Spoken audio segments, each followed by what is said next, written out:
Welcome to my recipe palette. இன்றைக்கி ரவையை வச்சு ஒரு சிம்பிளான ஒரு ஈவினிங் ஸ்நாக் எப்படி பண்ணுறதுன்னு பார்க்கலாம். அதுக்கு தேங்காய் பால் 1 கப் எடுத்துக்கோங்க. அது கூட ஒரு முட்டை, அப்புறம் சர்க்கரை ஒரு 3/4 கப் சேர்த்து நல்லா எல்லாம் மிக்ஸ் ஆகிற மாதிரி, முட்டை எல்லாம் நல்லா கலக்கிற மாதிரி மிக்ஸ் பண்ணிக்கோங்க. மிக்ஸ் பண்ணிவிட்டு இது கூட ரவை 1.25 கப் சேர்த்துக்கணும். ஒரு pinch of soda, baking soda, ஆப்ப சோடான்னு சொல்லுவாங்க, அதை சேர்த்து நல்லா எல்லாத்தையும் ஒன்றா மிக்ஸ் பண்ணிக்கோங்க. இது ஃபுல்லாக மிக்ஸ் ஆனதுக்கப்புறம் இதை ஒரு 20 நிமிஷம் அப்படியே விட்டுறணும்.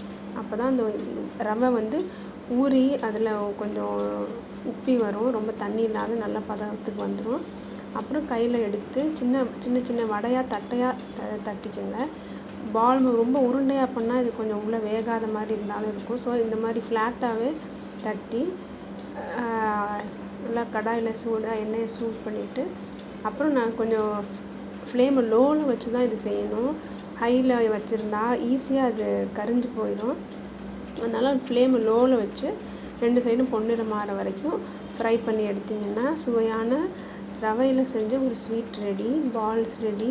பிள்ளைங்களுக்கு இந்த லீவு, ஹாலிடேஸ் இந்த சீசனில் இது பண்ணி கொடுத்தா ரொம்ப விரும்பி சாப்பிடுவாங்க. இதுக்கு நீங்கள் இந்த கையில் எடுத்து தட்டி போடுற அளவு சின்னதாக இருந்ததுன்னா ஈஸியாக இது கொஞ்சம் சீக்கிரம் நீங்கள் பண்ணி முடிச்சிடலாம். சின்ன சின்ன பால்ஸாக, சின்ன சின்ன ஃப்ளாட் பேட்டிஸ்ன்னு சொல்லுவாங்க, அந்த மாதிரி தட்டையாக சின்னதாக தட்டி போட்டிங்கன்னா கொஞ்சம் சீக்கிரம் பண்ணி எடுத்துடலாம். சைஸ் பெருசாக இருந்ததுன்னா அது வேகிறதுக்கு 2 சைடும் வேகிறதுக்கு கொஞ்சம் டைம் எடுக்கும். இது நீங்கள் தேங்காய் பால் ரெடியாக இருந்ததுன்னா ரொம்ப ஈஸியாக பண்ணிடலாம்.